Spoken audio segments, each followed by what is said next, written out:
저 이교수입니다. 집단 활동, 집단 활동에서는 집단의 세부 목표 달성을 위해서 활용할 집단 활동. 이제 집단의 필요성과 목적에 의해서 구체화된 이제 목적과 목표가 있을 겁니다. 그것이 구체화되면 그것을 해결하기 위해서 달성하기 위해서 집단 활동을 구체적인 프로그램을 준비해야 될 겁니다. 그래서 서로 앉아서 어떤 이론을 학습하고 또 개별적인 문제에 대해서 해결하기 위해서 토론, 논의가 이루어지겠죠. 토론. 그 다음에 집단과 개인이 갖고 있는 그 목표의 그 해결 여부, 이런 것들이 나중에 이제 평가를 통해서 이제 확인할 수 있는 거죠. 그래서 이 세부 목표를 달성하기 위해서 다양한 프로그램, 일정을 준비하는 거죠. 뭐 강사를 초청할 수도 있어요. 그리고 교사들의 문제를 다 해결해 줄 수 없다라고 판단이 되면 외부에 아주 숙련된 그 교사 한 분을 초청할 수 있어요. 그 집단에. 그래서 그런 다양한 사례들에 대한 그 조언과 그런 해결책, 그런 지지들을 제공해 줘야 되죠. 모든 사람들이 장학을 통해서 좋은 성과를 얻고 돌아갈 수 있도록 준비하는 것도 매우 중요합니다. 이제 집단 구성에서는 예를 들면 장학을 준비한다면 원장님 또는 원감, 주임교사, 또 모든 교사들이죠. 이렇게 구성이 되겠죠. 그래서 인원도 결정이 될 겁니다. 그래서 일반적인 이제 대상 선정은 이제 집단 상담에서는 남녀, 성별에 따라서, 연령에 따라서, 또 학교 같은 경우는 학년에 따라서, 교육 수준에 따라서, 문제 유형과 관심사에 따라서, 성격 특성에 따라서, 직업에 따라, 소속 기관에 따라서 이러한 대상들이 결정이 되겠죠. 그러니까 집단의 그 성격에 따라서 그 대상을 선정할 때 이러한 것들이 활용될 것입니다. 그 다음에 집단원을 선별하는 것, 선발 절차를 가져야죠. 장학을 하는데 우리 어린이집 선생님만 이렇게 가야 되는데 다른 어린이집도 오겠다고. 근데 그럴 리는 없죠. 그러면 안 되겠죠. 선별해야 됩니다. 또는 이제 선발 절차에서 제외시켜야 될 상황도 있을 수 있어요. 예를 들면 어떤 상담 집단을 형성하는데 거기 집단 상담자가 있고 보조 상담자가 있어요. 근데 그 참여하는 모든 그 내담자들이 있는데 대체적으로 건강하고 별 문제 없는 분들의 대인관계의 어떤 그 기술이나 어떤 그 방법들을 해소하기 위해서 모든 집단원을 선발했는데 한 사람은 심각한 치료 대상이에요. 5인 미만을 해야 되는 정신과 의사가 집단을 구성해야 될 분은 이 사람은 참여하면 안 되죠. 제외시켜야 되죠. 선발할 때 이런 걸 결정해야 됩니다. 그래서 비슷한 수준의 문제를 가진 분들, 그러면서 다양한 그 문제가 이렇게 있는 분들, 각자 다른, 유사할 수도 있겠죠. 그런 문제들을 함께 해결하기 위해서 이제 선발해야 됩니다. 그래서 집단 프로그램에 적절한 그런 문제를 갖고 해결하고자 하는 분들이 동질의 것이 돼야 되지, 너무 이질적인 상황이면 어렵다는 것이죠. 그래서 대학, 초중고 이런 데서는 자아실현과 성장에 초점을 두겠죠. 개인의 자아실현과 성장, 그다음 학습, 대인관계. 이게 이제 어린이집이면 어떻게 될까요? 주로 장학이겠죠. 그래서 어떤 이론이나 또 멘토링을 통해서 어떤 학습 활동을 지원하고 지지할 수 있는 것. 그 다음에 상담, 정서 문제를 함께 해결할 수 있는, 그래서 이렇게 세 개의 어떤 그 구성으로 이루어지면 좋을 것 같습니다. 그래서 또 이제 그 어린이들을 데리고 갈 수 있어요, 선생님이. 그러면 전체 그 집단 활동을 하게 돼요. 그러면 이제 원의 숫자만큼 전체 가겠죠. 그 선생님들이 만약에 10명이다. 자기 반 아동들 다 데리고 가고 원장 또 뭐 그 원감 해서 꽤 많은 숫자가 이동하게 되죠. 그러면 이제 이때는 이게 보조 상담 집단 상담자가 되겠죠. 선생님이 팀장이 되고, 그러면 이제 아동들의 그 다양한 문제들을 그 해결하고 개선하고 보완해 줄 수 있는 그런 목적을 다 세우겠죠. 원장님은 보육교사를 중심으로, 보육교사는 각 아동들을 대상으로 다양한 것들을 준비해 와야 되죠. 그래서 회의를 통해서 우리 반에는 이러이러한 그 아동들의 문제 해결하기 위해 이 프로그램이 필요해요. 그러면 이 선생님과 이 선생님이 같으면 이제 같은 조가 되겠죠. 그 프로그램을 진행할 때. 그래서 유사한 이렇게 반끼리 또 묶어줘서 프로그램을 진행할 수도 있죠. 그래서 어떤 수련회나 어떤 그런 집단 활동을 할 때는 그냥 이렇게 관광, 이렇게 보여주기식이 아니라 그 모임을 통해서 사회성을 기르고 또 그 사회성을 기르는 과정에서 개인의 문제도 함께 해결하고 보완되고 개선되는 그런 효과를 얻을 수 있도록 준비를 철저히 해야 됩니다. 그래서 단순히 왔다 가는 것이 아니죠. 대체적으로 이러한 준비가 안 됐을 경우에 이 청소년들이 수련회 가면 그 일정이 그냥 돈벌이가 목적이고 그들의 개별적인 문제에 중점을 두지 않았기 때문에 막 사고가 나죠.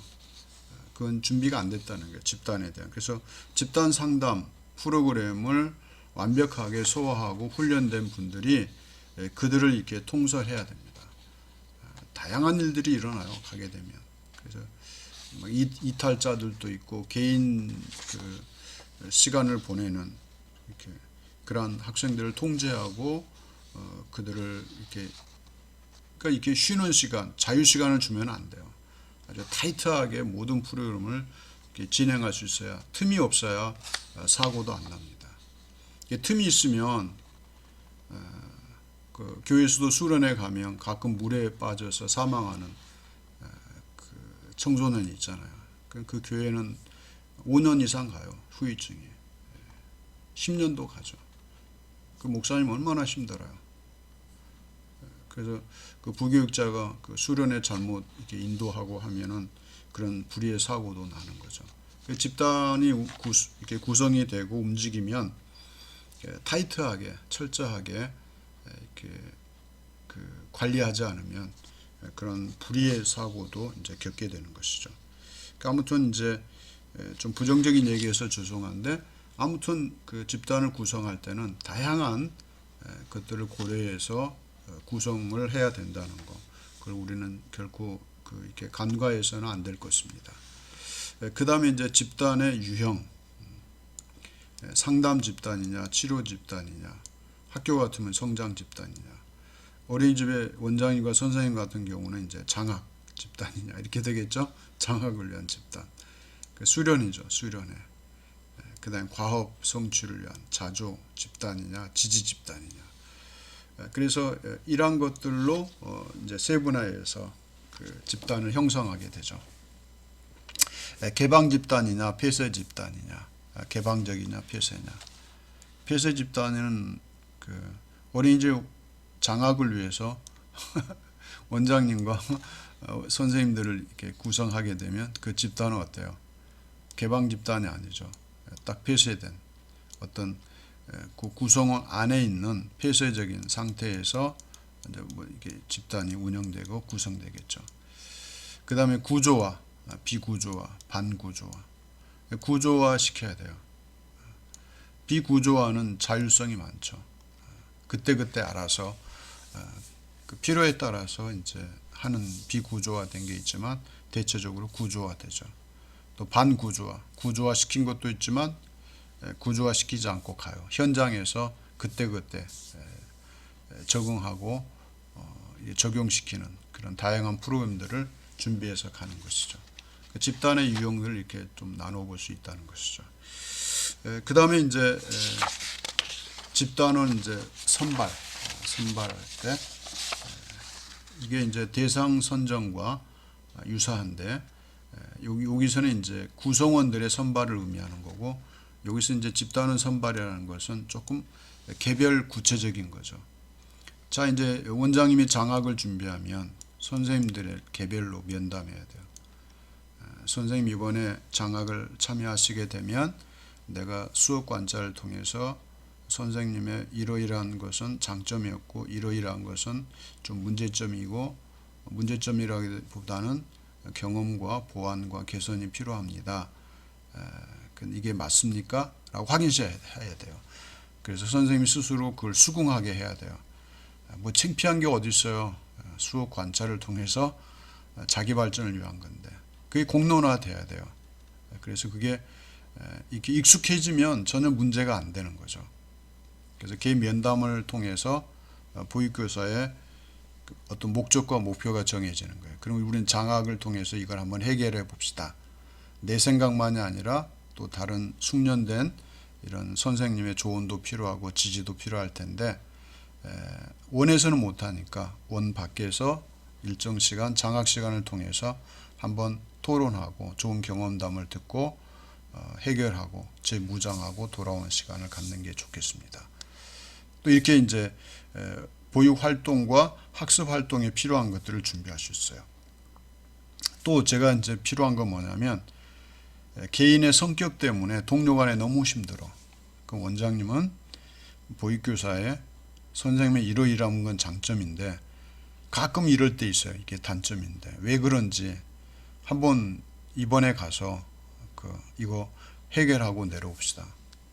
그리고 선생님의 그러한 문제가 다른 선생님한테 얼마만큼 그 충격, 수준이 어느 정도인지 한번 들어볼 필요가 있는 거죠. 공론을 하는 거예요. 그러니까 다 터놓고 이야기하는 거죠. 밤늦게까지.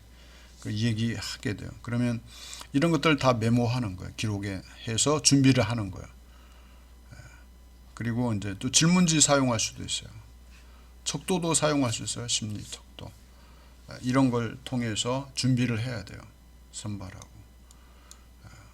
그 다음에 의뢰 수용 여부. 어떤 것을 의뢰하고 또 수용할 수 있는지. 예를 들면 이제 이 집단을 선발할 때 원장님이 장학을 준비하면 원장님이 약한 거는 또 다른 원장님을 초청할 수 있잖아요. 자문으로. 초청할 수 있어요. 또 어떤 전문가를 초청해서 특강을 갖게 할 수도 있어요. 이런 보완적인 걸 또 준비하는 거죠. 그래서 집단원이 자발적 참여의 원칙으로 해야 되죠. 근데 자발적 참여가 아닐 수 있어요. 강제일 수 있어요. 원장님은 장학 같은 경우는 강제죠. 비자발적인 집단원의 수용 여부. 그러니까 자발적만 할 거냐, 강제적으로 할 거냐, 강제적이 아닌 걸로 할 거냐, 뭐 이런 것도 결정이 되겠죠. 그래서 집단 계획서 작성에는 이런 절차, 이런 내용들, 이런 것들을 다루어야 된다. 그래서 이런 것들을 이제 살펴보면 보았습니다. 그래서 이것을 준비할 필요가 있죠. 질문지 같은 경우는 그 문항들이 수록된 어떤 검사지가 있을 수 있죠. 그 다음 집단 참여 목적, 또 참여 경험 여부, 이런 거. 집단에 대한 기대, 어떤 기대를 갖고 참여할 것인지. 그 다음에 또 그 집단에 기여할 수 있는 어떤 방법들, 이런 것도 좀 다룰 필요가 있죠. 그 다음에 이제 의뢰하는 건 뭐냐면 아까도 말씀드렸지만 상당 기관이나 병원이나 학교, 사회복지기관이나 법원 이런 등에 의뢰할 수도 있죠. 예를 들면 소방서에서는 그 인공호흡 같은 거, 그거 장학에서도 할 수 있잖아요. 또 초청해가지고 또 간호사를 초청할 수도 있고, 그 집단의 목적과 집단에 적합한 집단의 조건에 맞는 것들을 미리 상세하게 고지할 필요도 있죠. 이런 거를 다루게 되는 것이죠. 그래서 이러한 것들을 우리가 잘 준비하고 계획하는 것이 중요하죠. 그 다음에 이제 집단의 크기, 집단의 이제 고려될 사항이죠. 집단의 크기. 집단 상담자와 집단 그 통제 능력과 또 경험 수준, 집단 상담자와 함께 집단 통제 능력이 그 집단 상담자에게 있는지, 또 그분이 어떤 경험을 갖고 있는지, 이런 것들도 이제 고려돼야 될 필요가 있죠. 또 집단원의 연령, 성숙도, 기능 수준, 문제와 어떤 관심사, 이것도 이제 중요한 거죠. 그 다음에 집단의 유형, 앞에서 이제 잠깐 살펴봤던 유형, 그런 것들을 고려할 필요가 있죠. 그 다음에 집단의 목적, 이것을 고려해야 된다. 이제 집단 목적이나 집단 유형은 앞에서 다루었던 그런 항목들입니다. 그곳에서 다루었던 그런 것들이죠. 그래서 동질 집단이냐, 이질 집단이냐, 개방이냐, 폐쇄냐, 이런 집단들에 대한 거, 유형을 앞에서 살펴봤습니다. 그 다음에 이제 집단 일정을 봅니다. 집단 일정은 이제 모임의 횟수, 회기, 이렇게 주 1회 이상 모임을 갖게 될 경우, 이게 이제 뭐 4박 5일로 계속 갈 수도 있고, 뭐 1박 2일로 갈 수도 있고, 아니면 일주일에 한 번씩 시간을 정해서 이렇게 모일 수도 있죠. 그래서 주 1회 이상 모임을 갖게 되는 경우도 있죠. 초등학생은 이제 주당 1회, 또 4회에서 8회기까지. 2개월이죠. 중학생은 1회 10회나 15회기. 그러면 꽤 많죠. 15회기면 한 4개월 되는 거죠. 성인은 이제 15에서 20회기. 주당 1회에서 회기를 또 가져야 되죠. 또 입원 환자는 주당 2, 3회 갖고, 외래 환자는 주당 1회, 격주로 만나는 것이 좋죠.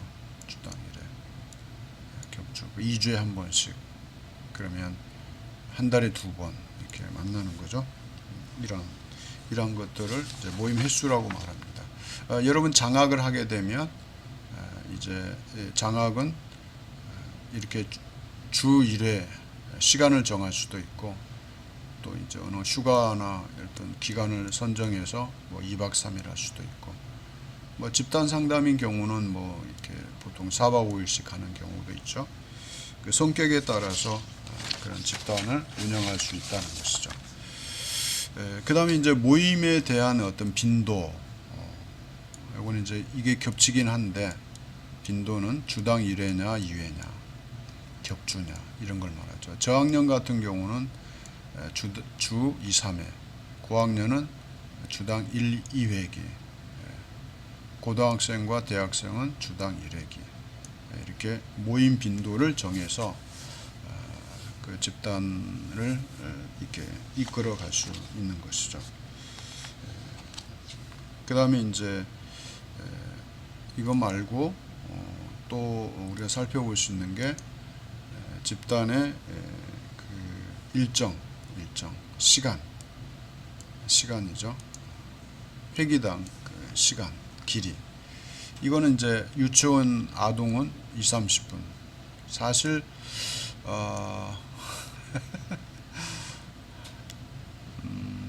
제가 주일학교 설교하면요, 집중은 5분에서 10분으로 끝나요.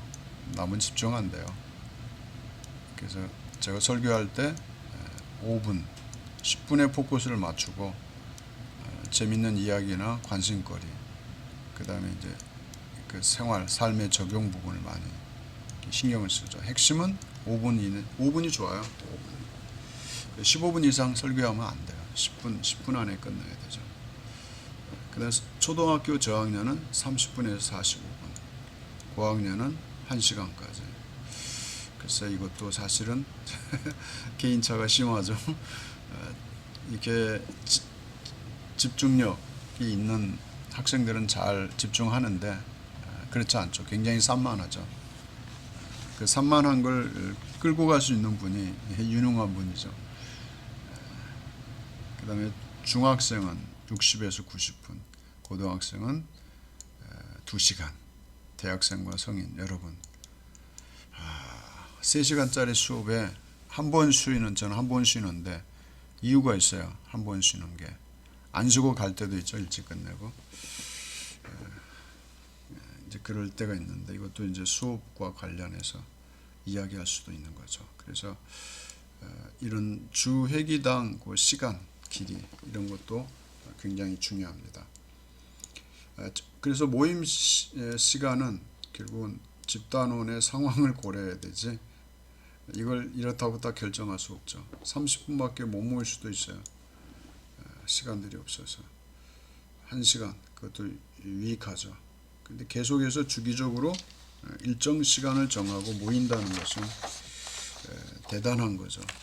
대단한 거죠. 그 다음에 이제 장소 문제. 그럼 어디로 할 거냐? 장소. 장소도 매우 중요하죠. 장소. 집단 장소의 환경이나 조건. 너무나 좋은 말이에요. 조용하고 안정된 공간 환경. 좋은 말이죠. 이런 환경이 있다면 집단의 수에 적합한 넓이, 안락하고 정돈된 좌석 배치. 이런 조건이 있어요. 이건 진짜 최적의 조건이죠. 이런 것들도 이제 고려해야 된다는 거죠. 그래서 과거에는 이렇게 기도원이 옛날 이렇게 조립식 가건물처럼 돼 있다가 어느 순간 수련회 하니까 이제 콘도 수준의 건물이 들었으니까 그쪽으로 다 또 몰리죠. 기도하러 갔는데 잠자리도 편하고 너무 편하니까 기도하러 온 것 같지 않아요. 왜냐하면 기도하러 가면 헌 옷 입고 두꺼운 옷 입고 야산에 가서 무릎 꿇고 기도하고 와야 되는데 이게 기도하러 온 건지 너무 시설이 좋으면 그랬어요. 근데 요즘은 이제 그렇게 하면 모이지도 않죠. 그래서 콘도라든지 콘도미니엄 좋은 시설에서 모이라 그래 이제 모여요. 그런 시대로 완전히 바뀐 거죠. 옛날도 좋지만 지금도 좋죠. 이것은 이제 문화적인 그런 차이 같습니다. 이런 것들도 우리가 고려해야 될 그런 요소들이죠. 이런 것들 잘 활용해서 해야 됩니다. 이제 기자재라든지 이런 편안한 시간, 또 대화하기 좋은 곳, 이런 곳들을 잘 찾아서 장소도 매우 중요하다는 것이죠. 다음에 이제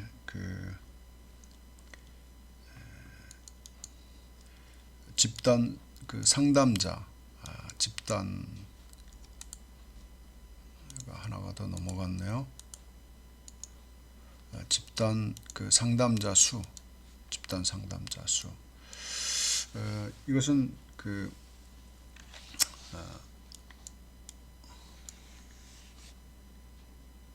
집단 상담자가 단독으로 이제 진행할 때, 그 다음에 공동 리더가 있을 때, 집단 상담자 수와 관련해서는 집단 상담자 수죠. 혼자 하느냐, 둘 이상 하느냐. 그래서 집단 상담가 스스로 진행하면서 갈등과 대립은 겪지 않게 되죠. 그래서 공동 리더에서 장점을 얻지 못하는 거죠. 못하죠. 단점은. 그러니까 공동 리더가 있으면 공동 리더로부터 조언이나 자문 이런 거 얻지 못하죠. 그런 약점이 있죠.